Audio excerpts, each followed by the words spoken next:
What's up, y'all? I'm DJ Premier, and I present to you So What's Up? Okay, computer. Run it back.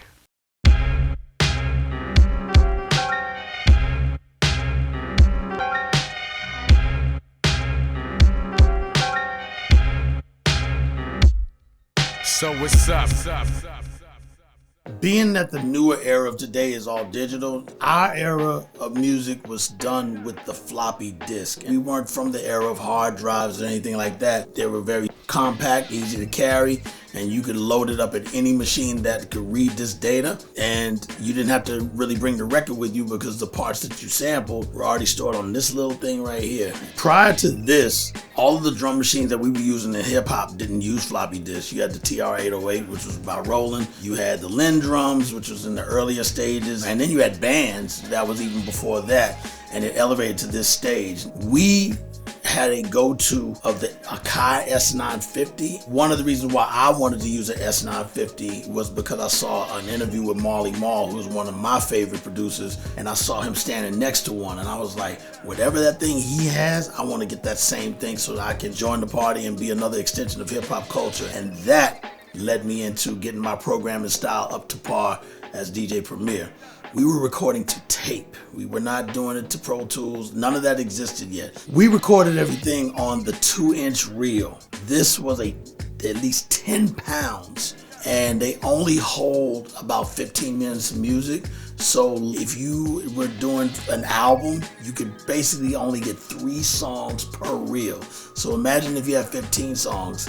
You got to buy that amount of reels to be able to get all your music on there. And we were spending that kind of money just to make solid albums. The sounds obviously were saved on this, and it was transferred to the reels from the particular equipment that we chose. I'm going to take y'all back to 1993. That's when Gang Starr decided to create a collective called the Gang Starr Foundation. Signed 3X, Group Home, Big Suge, who's a co-founder of Gang Starr, and also a new Brooklyn native, Jeru The Damaja. Now, when this sampler was made, it was on Ill Kid Records, which is Guru's label, to make demos to get to the people before they got record deals. Out of the 3, Jeru to me seemed like the most ready, so I said, let me do his demo and then we'll move on from there.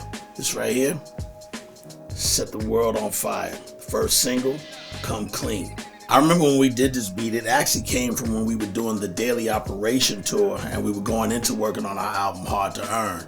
Every sound check, I used to cut up Onyx. Heads up, cause we're dropping some shit. Heads up, cause we're dropping some shit. Over and over and over just to warm up the turntables. And Jeru was like, we should do a record with that as a hook. And I'm like, all right, let me build something around that. One day he came to my apartment, and I remember LL Cool J and Chris Lighty, God bless him, rest in peace, came by my apartment the same day to see if I could make a beat for LL. And I said, you gotta wait because I gotta work with Jeru. They said, we'll come back. They left. I started tapping it out. When we started to work on the sample sounds to look for to make this very unique, I ran into a record by a drummer named Shelly Mann. And I was looking more for drum sounds, but for some reason, the very end of that record is a small little interlude at the very end of it called Space. And I heard that water drop sound, and automatically my ear just said, with hard drums, I can make a banger out of it. Once we got the beat done to the degree of where we had the drums and the sound matching, Jeru was like, yo, we don't even need anything else added to it. No horns, no nothing, just raw and uncut. I was like, cool. We laid it down. We submitted it. We got it to Hot 97 and played it for Funkmaster Flex. And everybody knows, once you hit that play button, it goes a little something like this.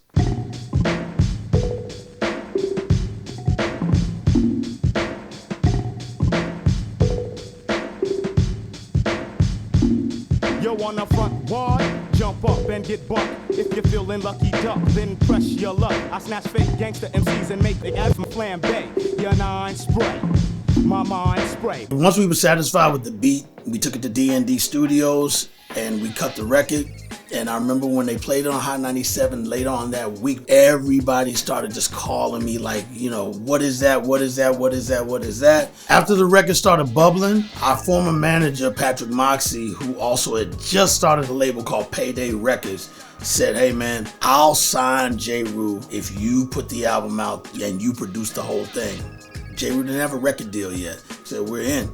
Signed the deal, The Sun Rises in the East was born, and the next thing you knew, Jeru was off to the races. And from this point on, his career has still maintained satisfaction. Salute to Jeru and the whole Gangstar Foundation and the legacy of Come Clean. From 1993 all the way to 2021, it has not lost the data. One of the greatest things in the world to transfer our music of hip-hop culture into the billion-dollar industry that it is today. Gotta salute the floppy disk, man.